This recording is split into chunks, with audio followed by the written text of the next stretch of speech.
The worst zoo deaths ever. Bang! I mean, now look, have y'all went to the zoo? I'm gonna keep it a bug. I don't remember going to the zoo. I've only been to the zoo since I was like a kid. Like, I haven't been to the zoo. I don't even remember going to the zoo. Tatiana the tiger. Tatiana, a female Siberian tiger, was once a peaceful animal, but that changed in 2006 after she attacked a zookeeper who was feeding her that year, leaving the woman with a permanently scarred arm. An even worse attack happened in 2007. On Christmas Day, just after closing time, Tatiana escaped from her enclosure. That day, 3 young men, 17-year-old Carlos Sousa Jr. and brothers Amritpal and Kulbir Dhaliwal, aged 19 and 23, had been seen shouting at animals and throwing things. At some point, Tatiana managed to climb or leap out of her grotto. Oh no.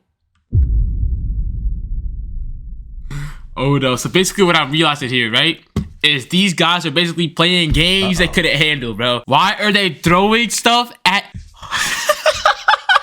Yo, like, bro, people be such idiots, bro. In this cause of death, did one of them die? If they did, I'm gonna keep the bug. I'm not saying they deserved it, but...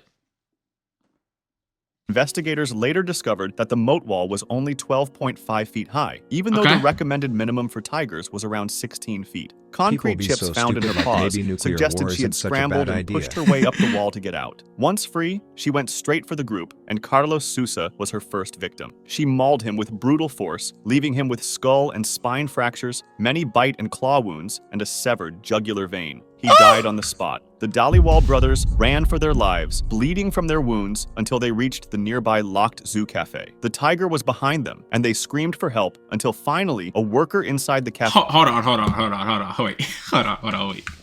on, wait. Quick question, right? So you're telling me they had to walk all the way to a cafe, they had to run that far, and no one saw them and Dots helped them that whole time? Was the cafe in the zoo? That changes the stuff. Dacky, what's your favorite animal? My favorite animal is probably like a I don't know. I don't really have a favorite animal, bro. Probably like a kangaroo or something, bro. Them swag, bro. They be boxing. I don't know about that one, bro. Called emergency services. At first, the worker thought the person screaming outside was just mentally unstable and that there was no real animal attack. He told emergency services exactly that when he called. This, paired with the fact that later on zoo security guards were enforcing a lockdown to prevent Tatiana from escaping the zoo grounds, caused the emergency response to be delayed. When police and armed zoo staff finally arrived, Tatiana was standing over one of the injured brothers. Officers hesitated to fire because they feared hitting him, so they distracted the tiger. And when she turned toward them, they opened fire, killing her with a shot to the head. Oh no! Yo, that's so sad. Yo, that's actually so sad. Hold on, but I gotta check out this. Yo, like, that's so sad. Because look, right? Yo, and also, that's another funny thing, bro. Yo, imagine you're police, and you're like, hey, this dude's yelling outside right now. He's getting chased by a tiger! He's trying to get somebody a tiger! Help now! 911 help! Like, bro. Like, if I'm the police, I'm gonna start laughing, I swear to you. Because yo, that's not normal, bro. Yo, they're outside of a cafe. Imagine saying, yeah, he's outside of a cafe right now, he's getting chased by a tiger. Yo, this guy getting eaten by a tiger, I think he's autistic. But anyway, what zoo animal do you think I could take 1v1 no weapons? So let's think realistically here, right? 1-on-1 no weapons, alright? What we could take, we have like, let's say we got, what are zoo animals? Like, I feel like I could take like but probably, bro, gang, I'm telling you, bro, listen, you put me 1-on-1 with that tiger right there, I'm mauling that tiger, bro. Quit playing me, bro. Bang! I'm mauling. Getting attacked by a tiger. He might be the one attacking the tiger. Understand, bro? Bro, what? Bro, what? Like, I'm telling you, bro. Why is he lying? I'm not lying. You don't think I can take a tiger? I'm telling you, bro. Yo, I could definitely take a tiger. Like, no troll. Like, I know y'all think I'm joking. No troll. I think I can take a tiger. Both brothers were rushed to the hospital with deep injuries to their arms, necks, and heads. But they survived, unlike Carlos, unfortunately. In the days after, the San Francisco Zoo admitted that the moat wall had been far too low and below safety standards. Hold on, wait. Did they get sued? Actually, no, they can't get sued because they were throwing stuff at them. You feel me? That's sad. Rest in peace them, though. And rest in peace the tiger, too, bro. Rest in peace all of them. But they were throwing stuff at them. So did they get in trouble even after they got hospitalized? Feel me? Only in San Francisco. That's that fast. That's some only stuff that happened in San Francisco, all right? Feel me? Next, St. James Davis. St. James, a NASCAR pilot, and his wife LaDonna had a pet chimpanzee called Mo, whom they raised like a son since he was a baby. They adopted him after poachers killed his mother in Tanzania. And since they couldn't have children, they treated him like one of their own. He wore clothes, ate at the dinner table, and even took part in their wedding ceremony. Years earlier, after a long and painful legal fight because Mo bit a police officer and a visitor, he had been... With Google Play... Wait, hold on, wait. So much of this happening, they had to slow it down and give me an ad, bro. Yo, what? Yo, so much has happened, they had to slow... Yo, what are they talking about? Yo, Mo, a chimpanzee, bit a police officer and got in trouble? Yo, am I like, bro, I don't know. Okay, my bad. Taken away from them, but they still visited him often, bringing his favorite food and toys. That day in March 2005, they brought cake, candy hearts, and chocolate milk to the ranch where Mo was. I assume. As soon as he saw them, he started clapping and smiling. But then, in seconds, something unexpected happened. As LaDonna leaned over to cut a piece of cake, she saw something moving quickly from the corner of her eye. A chimpanzee, not Mo, but another young male named Buddy, had escaped from his cage. Before she could react, the chimp jumped at her and bit off her thumb. St. James pushed her under the picnic table to protect her, but then another chimp, Ollie, also got out. The two animals attacked together with terrifying strength. They jumped on St. James and tore at his face, hands and feet. They ripped away his skin and flesh until he was left unrecognizable. The ranch owner's son-in-law heard the screams, grabbed a revolver, and ran toward the noise. When he arrived, he saw the chimps attacking. He shot Buddy first, then chased Ollie, who was dragging St. James's badly injured body down a walkway. He fired again, killing Ollie too. He rushed toward St. James, who was lying on the ground, barely alive. Paramedics said it looked more like a grizzly bear attack than one by a...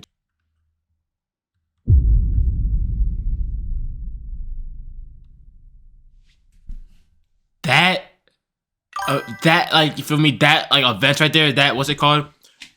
That sequence of events right there is ridiculous. Wait, so that would hurt? Monkeys are insane, bro? Dacky winning against two chimps? Hell yeah, bro. Hell yeah. Yo, I think, bro, the only animal I think I can take is like a grizzly bear, genuinely, you feel me? That's the only animal I think I can take. But I'm telling you, bro, I can outrun every other animal. Y'all gotta be honest, right? Monkeys but yo, hold on. So imagine they're just like, so this is what happened, right? They're like, la la la la la la la la la la. We chilling, you feel me? Let's go attack, you feel me? Let's go to the grizzly bears. Let's see what's going on, right? I mean, let's go to the no. I'm tweaking, my bad. They're like, la la la la la. Let's go to the zoo. Let's feed my boy Mo. They bring him a cake and toys. They're chilling. In the corner of the eye, another chimpanzee comes. Boom, thumbs off. What are you saying? Boom, thumbs off. Another chimpanzee comes and starts jumping the man. Oh my god, they hit a lick. Actually, they jumped, bro, they hit a lick. Not only did they get the cake, they got humans too. Yo. Estimates suggest a large chimpanzee could bench press between 1,250 to 2,000 pounds. This is what Obak feel like, bro. Gotta be, bro. St. James has I can bench way more than that. Everything. His fingers, his left foot, much of his face, his nose, lips, and even his testicles. LaDonna's hand was covered in blood, and her thumb was gone. She could only watch while rescuers tried to keep her husband alive. He was flown by helicopter to the hospital, where he stayed for 6 months. For part of that time, he was in a coma. Over the next 4 years, he went through more than 60 surgeries. Doctors rebuilt his face. Yo, 60 surgeries, gang. Damn, his balls got ripped off. Everything gone, bro. 60 surgeries. At that point, bro, the hospital bills... yo, if you don't die due to the fact that you got jumped by a chimpanzee, the hospital bills go kill you yourself. It go kill them themselves, bro. Yo, bro, 60 surgeries? Yo, do y'all... Bro, this is in America. Do y'all know how expensive, like, healthcare is in America? Do y'all know? Bro, 60 surgeries, gang? Yo. Hopefully you sued... Actually, no, can you even sue the zoo for this? I don't know, bro. Anyway, that's really sad. As best they could. One surgery cost prosthetic eye and 2 small slits where his nose used to be. St. James survived, but his injuries left him permanently disfigured. However, their love for Mo didn't fade. They went back to court to make sure the city kept its promise to build a home where they could live with him again. And in their front yard, they even put up a... So, you want to live it back with this chimpanzee that was with other chimpanzees that had jumped you? Bro, I don't even trust chimpanzees any more a day in my life if a chimpanzee... you had to get your whole face reconstruction. You're not even you anymore. You had to get prosthetic eyes, bro. Why? I mean, bro, they're better than me, bro. They care for the animals. Feel me? Sign that said "Free Mo." However, In 2008, Mo disappeared from his new home and was never found. Some people said he escaped into the mountains, while others believed he might have been killed in the wild. Years later, tragedy struck again. St. James died in 2018 after suffering a stroke. Every dream has— Damn, bro, this dude's life sucked. Yo, this dude's life actually sucks, bro. That's bad work. Yo, my bad. I don't know why I keep getting ads, bro. My bad. I'm sorry, guys. I gotta pay for YouTube Premium, bro. Chill, we broke. You feel me? Yo, put out an ad of that cry. I'm saying, bro, this is talking about he died. You gotta give me the ad? Like, come on, give me some time to at least let it set a little bit. Donna, now alone, became a victim of financial abuse and lost much of what they had built together. While St. James's death wasn't directly caused by what happened at the ranch, it's fair to imagine it played a role, and the story was just too incredible not to include in this video. Jia Lijun— That's actually really sad, bro. That's actually really horrible. Couple of demon despair. I'm saying, bro, they just both went through a whole bunch of stuff. Like, bro, that's a sucky life. Imagine that. Like, bro, imagine, like, bro, are we serious? You have to go a whole, like, yo, the chimp of agony and pain. I'm saying, bro, that's sad. That's genuinely sad. All right. Next, a seal? How do you even... Okay, you know what? Let's see. How do you die to a seal?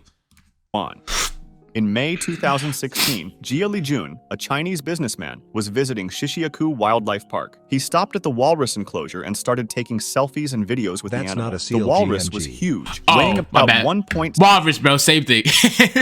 Walrus. tons. However, only moments later, the animal turned deadly. Witnesses said the walrus suddenly grabbed Jia from behind, and at first, many people watching thought the animal was just playing. But the walrus was so big and powerful that once it held on, Jia had no control. It dragged him into the pool, clung tightly to him, and swung him around while pushing him under the water. Things got worse when Duan, the walrus's longtime trainer, jumped in to help. Duan had raised the walrus since it was a baby and had cared for it for more than 10 years. He was considered the closest person to the animal, but as soon as the walrus saw him in the water, it rushed toward him as well. Instead of letting go of Jia, it wrapped itself around both men, holding them tightly. Even though Duan was a strong swimmer, the walrus's enormous weight kept them trapped underwater. The animal continued to squeeze and push them down. By the time staff and visitors realized it wasn't playing anymore, it was already too late. Both Jia and Duan drowned inside the pool. Maksud and V. And you're just gonna move the story on? Yo! Yo! No, that's actually bad! Yo, that's bad work, bro. Hold on, wait. So you're telling me he went to a zoo, he was like, you feel me? Man, you're like, walrus. He got squeezed. Not only did he get squeezed, dragged into the pool and drowned. That's bad work, bro. Yo, they need to, like, do more. And then his trainer for 10 years couldn't even protect him? They need to do more, bro. Walrus of hatred and sin. I didn't even know walruses could do that. What do you call multiple walruses? Walrus? I don't know. I just had a question.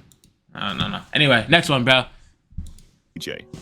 In September 2014, a 20-year-old man named Maksud, who was said to have some mental health struggles, got into the enclosure of a white tiger named Vijay. Earlier that day, visitors had been throwing stones and shouting at the tiger. Nonetheless, videos from the scene show the tiger at first looking calm, even curious, as Maksud sat in the enclosure below. For several minutes, the tiger did not attack, but the crowd above kept screaming, and the noise created chaos. The loud shouting agitated the tiger, and eventually it snapped. Vijay suddenly lunged at Maksud, grabbed him by the neck, and dragged him across the floor of the enclosure. Witnesses were horrified, and some begged the zoo staff to do something, but there were no tranquilizer guns or emergency plans ready. Guards yelled at the crowd to calm down, but many people were too shocked. The tiger kept its grip on Maksud, and within minutes the young man was dead. His injuries were so bad that he died inside the enclosure before anyone could reach him. Only one guard had been stationed near the enclosure, and he admitted that his main duty was to control the crowd, not to deal with emergencies inside the exhibit. Sarah Mc... Yo. How do you have a zoo with tigers and have no tranquilizers or emergency equipment? Yo, sue the zoo, bro. Sue the zoo. Yo, they were yelling, and they're probably like, help! And that tiger's like, arr! You're like, it's like, oh, what do you mean help? You want to help? That's what he was like in his head, bro. Like, what? Just wait to hear about the elephant from 2017. There's an elephant in 2017. What happened with them? I don't know. Anyway. Clay. On a normal afternoon, zoo visitors were watching the tigers being fed when suddenly they heard a loud scream coming from the tiger house. Inside was 24-year-old keeper Sarah McClay, and a tiger named Padang had somehow managed to get through several doors that were meant to keep people and animals safely apart. It immediately jumped on Sarah, and its strength and speed left her with terrible injuries to her head and neck. By the time her co-workers ran toward the noise, Sarah was basically unrecognizable, and they flew her by helicopter to the hospital, but her wounds were described as unsurvivable. She died later that same day. After her death, investigators saw that the safety systems of the doors had failed. For example, the bolt on the door to the dark den was faulty. It couldn't close properly and would bounce off the frame, leaving a small but dangerous gap of about 0.78 inches. When the official investigation was held in 2014... Okay, so hold on, wait. So did like no one at the zoo notice that there's like a little gap in between? Because even if it's a small, a couple like less than an inch, you still gotta realize that, bro. Because you have a big tiger right there, and it's like, you know what I mean? Like, bro, like you can get this. Yo, if she was alive, she would get the bag of hell, bro. She would be getting a crazy bag. If she was alive, gang, yo, like, bro, that suit would have been. That's ridiculous lawsuits, but like, I mean, she's still getting a bag. Like, people still gonna sue, but like. And that actually sucks, bro. And are all these people the same? They got jumped on by a tiger, ripped. Feel me? Why does animals attack people for no reason? Now, I think the reason for this is probably about like, it's probably like the idea of like feeling threatened. You know, they just see an animal, they feel threatened. Like they see a human and they feel threatened or something. You got to be some sort of like natural instinct. You know what I mean? I don't know. And I always wondered that, like, why is it like dogs and cats are such friends? But they're not even close to humans at all. Like dogs are usually like, unless it's like an aggressive dog, you can become close and have a connection with the dog. You know what I mean? Like, I always wondered that. Maybe I gotta figure out something like that.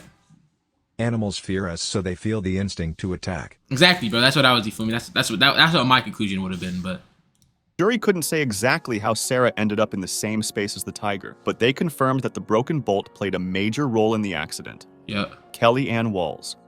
Kelly Ann Walls had cleaned her bear's cage hundreds of times before, but one day, something was different. When she went into the 15 by 15 foot enclosure where she kept her black bear, a 350-pound animal she had raised from a cub and named Teddy, she threw some dog food to one side of the cage to distract him and clean the other side. She had done this every day for 9 years, but this time, Teddy suddenly attacked her and started mauling her. The bear, much taller and more than twice her weight, overpowered Kelly almost immediately. Her 2 young children, along with the neighbor's children, saw what was happening. No! My God!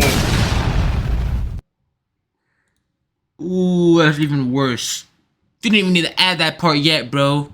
You telling me the kids was watching her getting mauled by a black giant 350-pound bear? Why would she own a? I mean, I don't know why you own a bear. I'm accused, but I don't know why. She did this for 9 years. What do you think changed in the bear's mind that day? You think he was just angry? He said, tired of this dog food. Said, I'm tired of this dog food, man. You couldn't even give him, bro, give him some bear food or something, but he couldn't give him dog food. Imagine watching your friend's mom getting demolished by a bear. That'd be absolutely horrible, bro. He said, you want to give me dog food for 9 years? You know what? That's it. Yo, I'm laughing, but that's not funny, bro. Genuinely, rest in peace. Here. Screamed for help. The neighbor grabbed his gun and ran to the cage. When he arrived, the bear was on top of Kelly. He said the animal started to move away from her body and began walking toward him, and at that moment, he fired his gun. The shots killed Teddy, but Kelly was already dead. Her injuries were so bad that she was pronounced dead directly at the scene. Hold on, I'm sorry. I don't mean to laugh, but that's really unfortunate. But why did he drop these smug, like, smirk on these officers, bro? Like, you see the way he died, he's like, oh, nope, dead. Dead. Like, I don't know, that's just me, my bad. They mean mugging, I'm saying, bro. Why they mean mugging the dead body? I don't get it. Officials from the Pennsylvania Game Commission later explained that wild animal cages usually have 2 separate sections. This lets owners lock the animal on one side while cleaning the other. Kelly's cage didn't have that setup, or if it did, it wasn't used that day. Dang, bro. So basically what we learned, right, is humans are humans are interesting, you feel me? And like, you feel me, animals are even more interesting, you feel me? There's some dumb humans, there's some dumb animals. And I wonder if we ever get to the point, right, where society, like, where we're gonna have so much evolution. I don't know if y'all believe in evolution or not, right? But we're gonna have so much evolution that, do you think any, like, future, like, say eons from now, right? Do you think any animals will be eating humans, like how we eat chicken, like steak? You think that's gonna happen or not? You think that's like a possibility? Cause I was thinking about this the other day, bro. Like, I genuinely was having this argument. Like for me, I was having this conversation with my pops, bro. We were talking about like, okay, will animals ever get to the point where, like we're eating us like chicken? Cause we eat chicken, egg stuff every day, crazy, bro. I was wondering that, you feel me? But hey, who knows, man? Who knows what the future has to hold for us? Who knows what can happen, man?